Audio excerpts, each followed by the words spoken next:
Hello everyone, my name is Caden K from Hide and Seek, and welcome to a brand new video. Now grab your blanket, grab your snacks, and get comfortable, because today we're going into the Japanese urban legend of the Slit-Mouthed Woman. Urban legends have been something that I've grown up on, and frankly I feel like anyone has kind of grown up on some sort of figure, like the boogeyman, or something to that effect. I recognize that this isn't necessarily true crime related, but I mean, it's kind of horror-ish story type thing, so I thought it would kind of fit into that same category. So enough of my blabbering, let's hop in. In Japanese culture, there's a bunch of different types of spirits. And frankly, this kind of goes for any culture, really. There seems to always be some sort of good spirits and bad spirits. So, the good spirits tend to be the ones that'll bring you good luck, or maybe help you out in some sort of way. There seems to be some sort of gain or benefit to be having these spirits by your side. Of course, there's the bad ones, which just kill you. So we got that. And unfortunately for us, the spirit that we're going to be going into today she's not too nice. She likes to kill you. So I'm going to try my best to be very specific with the things that I say. I want to be very correct to the lore of the Slit-Mouthed Woman, because, with every urban legend, over time, regardless of what happens, stuff changes. So I'm going to try to be as accurate as possible, but if you're going in my comment sections being like, well, Caden, my grandma told me this one, and it clearly went like this. Guess what? The past 15 people that she's told it to, it's probably changed a little bit over time. So that's just kind of how urban legends work.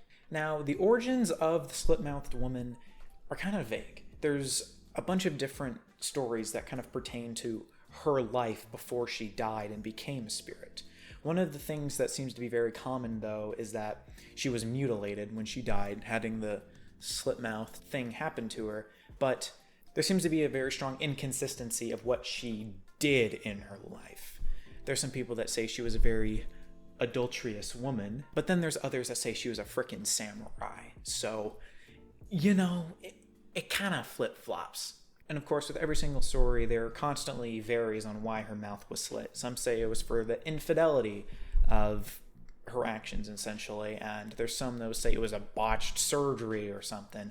It constantly changes and it constantly flips. But the main thing is that no matter what, at the end of the story, no matter what, she gets the slit mouth.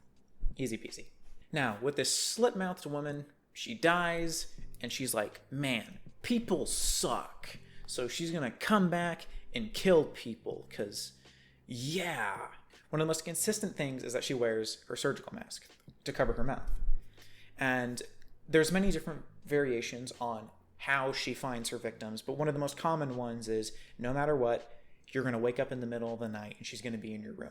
Some say she'll meet you in an alley, talk to you, and then meet you in your room, but from most of the stories that I've seen, it's in your bedroom, regardless. So at some random time, you're going to wake up in the night and she's going to be in there. And with her face covered, and again, varies from stories, it could be scissors, could be a machete, could be just some knife, but we're going to go scissors. She's going to be in your room and she's going to ask you, am I pretty? And if you say yes, she's going to take off the mask. But if you say no, she's just going to kill you right there. Sucks to suck. You're going to die. Sorry. But anyway, carrying on to if you say yes, she's going to take off her surgical mask and you're going to see the slit mouth. And then she's going to ask you the same question, except kind of different. Am I now? Or am I still pretty? Two paths that you can take with this. You can either say no or scream in terror and she's going to kill you. She's going to just cut you in half.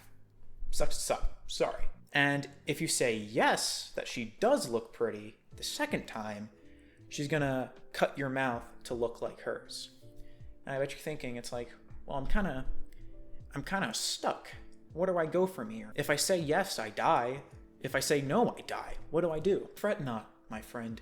Here's what you do. Believe it or not, this is what you do.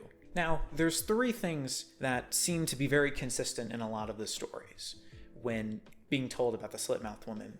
You can either describe her appearances as average, so not necessarily saying yes or no, you can just say, you're all right. And kind of distract her a bit and jump up out of there. You know, it's kind of that 50-50. It's that like limbo stage. Or secondly, you can throw money at her.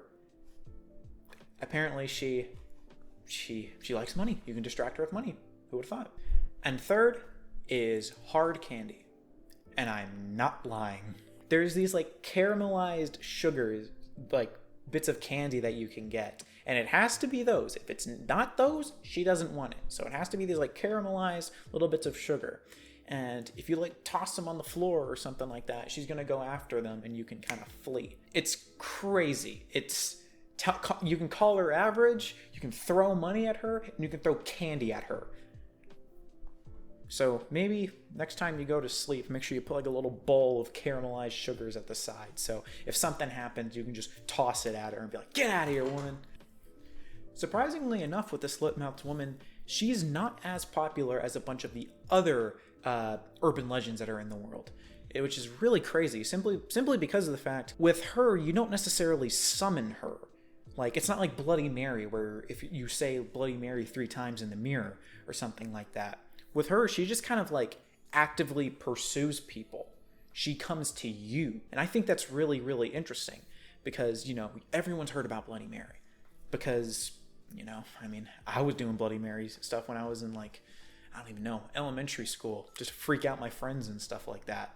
So it's very surprising that she isn't as popular as a bunch of the other ones. She has appeared in like a Studio Ghibli film. There's been a few live action movies with her. She's appeared in various anime and manga over the years, but for the most part, she's kind of kept on the down low. And I think that's really weird, but kind of interesting. I don't know. I just think it's cool. But anyway, ladies and gentlemen, that brings us to the end of the video. This is pretty interesting to research. I had a lot of fun looking into it. The only thing that I didn't like was the major inconsistencies in the stories, because I kind of want it to be as accurate as possible. So I tried my best to ensure that it all kind of lined up and meshed relatively well. I tried to cover my ground as much as I could, but you can only do so much.